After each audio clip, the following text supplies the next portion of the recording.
Today we talk about session 7, breast reduction in the superior pedicle or superior pedicle breast reduction and mastopexy. In all techniques of breast reductions and mastopexy, we have fundamental steps. These fundamental steps are markings, incisions, excisions, translocation of the nipple areolar complex, and the closure. And we start with markings. In markings, we let the patient stand upright, relaxed, with the arm abducted, and there are three fundamental lines are drawn. The first line, as shown in picture A, the midline from the xivisternum transecting the umbilicus. This is the midline marking. And two lines, the meridian of the breast. The meridian of the breast is drawing from the mid-clavicular point and passing downwards, transecting the nipple, and extended as the vertical axis of the breast on the abdomen. So we have three lines, the midline and the two meridians of the breast. The distance from the post meridian of the breast to the midline should be equal. Otherwise, if they are not equal, there is some sort of asymmetry. And usually, this distance is between 9 and 14 centimeters. It's variable between patient and the patient. If this distance from the meridian of the breast to the midline on both sides are asymmetrical, so you have to make some manipulation in the markings as to make the final results symmetrical. Next, the new areola, nipple areola position is marked, and as shown in picture B, this point is marked against the level of the inframammary fold. In the superior pedicle, we can put this marking a little bit below the projection of the nipple areolar complex. I mean below the level of 1 centimeter below the level of the inframammary fold. Anyway, the fundamental markings or the principal marking is to put the new nipple areolar complex against the existing or the pre-existing inframammary fold. Another way is to measure about 20 or 90 centimeter according to the statures of the patient from the xivisternum. The third step is to mark the pre-existing inframammary fold.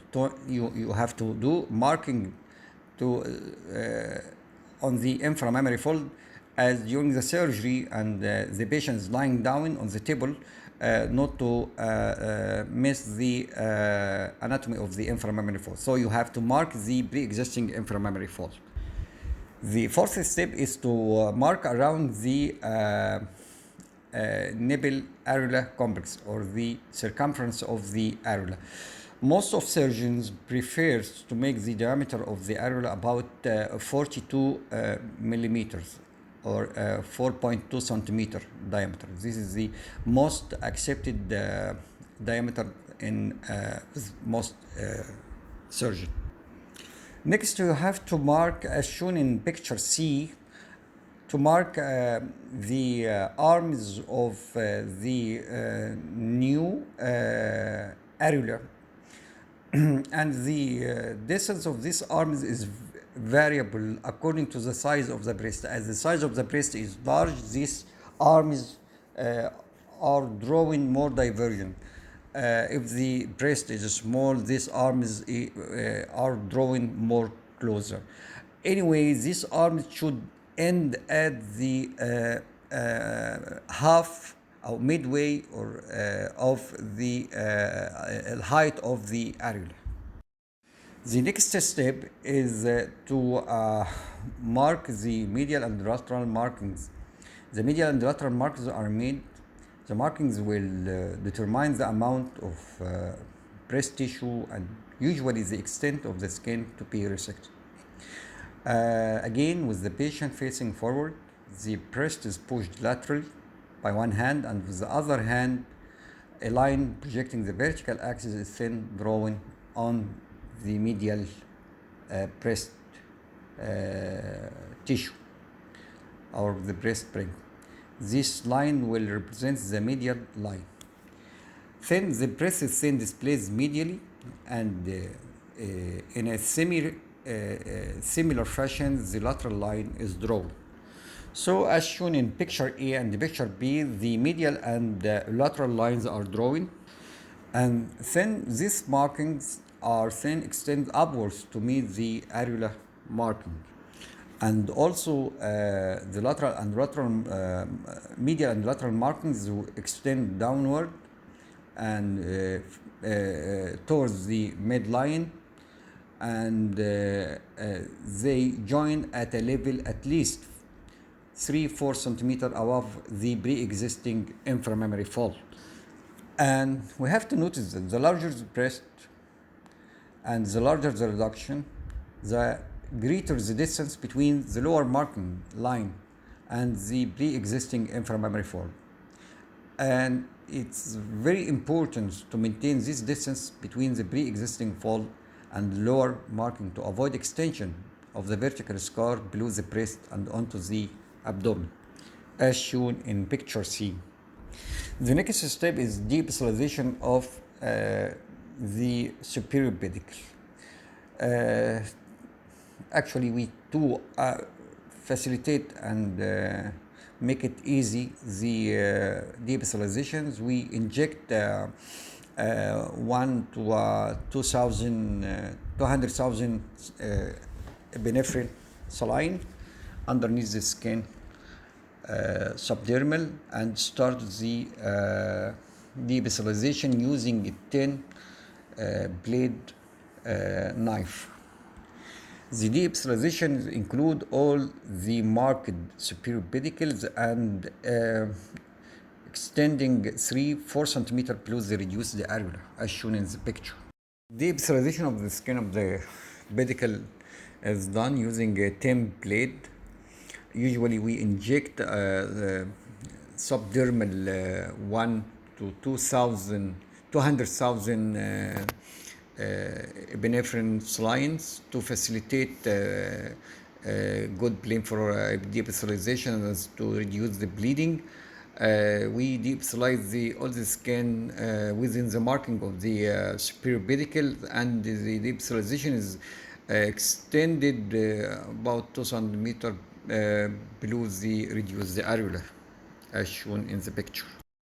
Then, as shown in picture A, incisions is made through the markings on lateral and medial marking and inferior marking, creating a lower flap. The incision is extended downward, landing on the pectoral fascia on the medial and lateral side, and also on the inferior aspect, and again to create a lower flap. And we can hold the lower part of this flap from inferior and elevate this flap up to the second rib, and we can dissect on the underneath the medial and lateral flaps to facilitate excision of some tissue underneath the medial and lateral flap. This block of tissue are excised completely, leaving medial and lateral pillars, as shown in picture C. Very important during dissection is to leave intact pectoral fascia, not go or violate the pectoral fascia. The final step is to close. After you're sure of a good homeostasis, you bring the point of 12 o'clock of the areola to the 12 o'clock of the new areola position. This is the first stitches. The second stitches is actually 3-point stitches, and this is done by approximating the two limbs of the new areola to the 6 o'clock of the areola. Then 2 stitches are taken at the 3 o'clock and 9 o'clock. So now you completed the elevation of the areola to its new position. Then you close the medial and lateral pillars, approximate the medial and lateral pillars and the vertical scars together using 2-0 vicryl sutures. Usually you need to take deep sutures in the pillar to make sure you approximate the deep breast tissue. And finally you take intradermal sutures in the vertical scars and around the new navel areola complex.